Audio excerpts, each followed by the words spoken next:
Project Share keeps our neighbors healthy, housed, and fed. This month, you can give support while enjoying a handcrafted menu and being escorted through the city of Niagara Falls. And here to share the details is Executive Director Pam Sharp. Pam, thank you so much for joining us today. Thanks for having me. Why don't we first get into what is Project Share?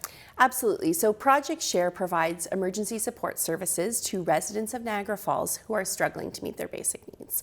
So our core service is our emergency food program. It's that immediate need that often brings people in our doors, but from there we uncover their family story. We make sure that our services are client-centered. So we want to connect that individual with every applicable program and service, both at Project Share and within the community, that will help them meet their basic needs. Great. So let's talk about this really cool event. So Traveling Tapas in its 7th year. So tell us all about it. So Traveling Tapas is a really fun afternoon. You get to literally travel to 4 Niagara Falls restaurants. We're traveling on Niagara Transit buses, and you buy the ticket and then you get to enjoy tapas at 4 different locations locally here in Niagara Falls. All of the proceeds are donated to Project Share, so the restaurants fully support this campaign so that we can raise as much funds as we possibly can for our emergency support programs. Well, why don't we give a shout out to some of the restaurants then? Absolutely. So this year we're excited to start at the Niagara Parks Power Station. So we've got a really fun start-finish location. So guests will arrive there, they'll park their vehicles for the day there, then they'll board one of 4 buses and they're going to travel to Corso, Watermark, Doc McGilligan's, and Michelangelo's for the afternoon. Oh, you just sold me. Okay, and so how do people get tickets then? They can buy them directly from Project Share. So there's information on our website, projectshare.ca. You can e-transfer, you can call them with a credit card, stop by our office, $60, and that'll get you 4 restaurants for the afternoon. And so projects or events like this, how do they really go to support Project Share here in the community in Niagara Falls?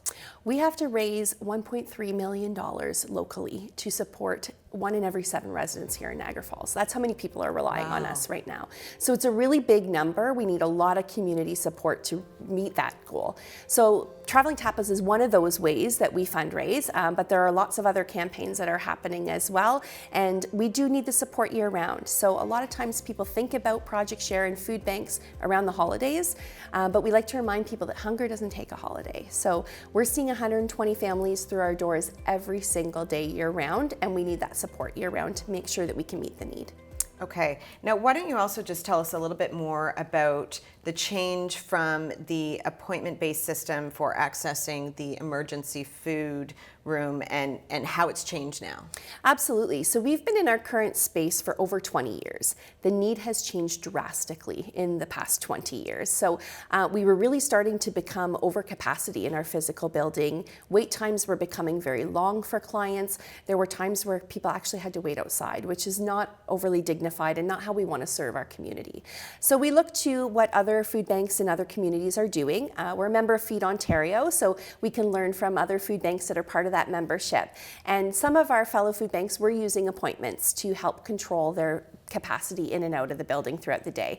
So we decided to try that, and it has really helped us in order to better keep inventory stocked in our food room, to reduce wait times for clients, and really try to spread the traffic throughout our business hours rather than having everybody arrive at the same time and having to sit in a crowded waiting room for sometimes an hour, which is what was happening before. So we've had really great feedback from our clients about being able to book that appointment to go through our food room.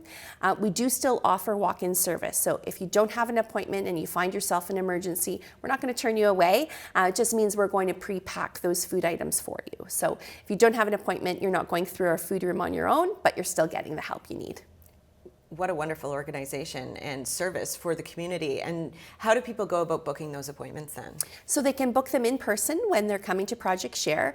Our food bank is a monthly program, so if somebody was coming in today, they could book their appointment for next month.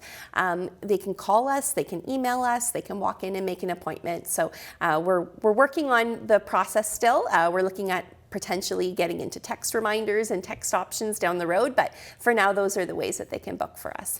And we do have the 2 locations as well. So we have our main site on Stanley Avenue, and then we have our Chippewa satellite site, which has just had its 1-year anniversary in Chippewa Presbyterian Church. So we can book appointments at either location depending on what's more convenient for our clients. And you did mention that going into the holiday season, it can be a time when so many more people may need that kind of support. What can the community do to help Project Share support the community here? Absolutely. Christmas is a very big program for us because on top of our day-to-day food bank program, we're offering Christmas assistance. So a grocery gift card so families can buy their holiday meal and gifts for their children. So it's a really big program. Last year we helped over 6,000 people at Christmas time, and we rely on so much community support to help meet that need. So we're already starting to gear up for Christmas, even though we're talking about October events right now. We're already planning for that. So donors can sign up on our website soon to sponsor a family if they want to specifically shop for one of our client families. They get the wish list, they buy for the items that the children are asking for and are able to support that family, make Christmas magical for them. We've also got barrels going out into the community as we gear up for our Good News Breakfast holiday food and toy drive. So we'll be sending those barrels out. Businesses and schools can request those online through our website, projectshare.ca. And any monetary donations or food donations are always appreciated. So we use the monetary support to buy things that are harder for people to put in the barrels, like milk and fresh produce, meat, eggs, things like that. But the non-perishable foods are just as important. So any support, whether it's food or funds, helps us to make sure our neighbors don't go hungry. And why don't you just, we've got a couple of seconds left, tell us again how people can get their tickets for the Traveling Tapas. Yeah, so visit projectshare.ca for all of the information, or email events@projectshare.ca, or give us a call. Okay, excellent. Thank you so much for joining us. Good luck with the event. You may just see me there. Thanks so much.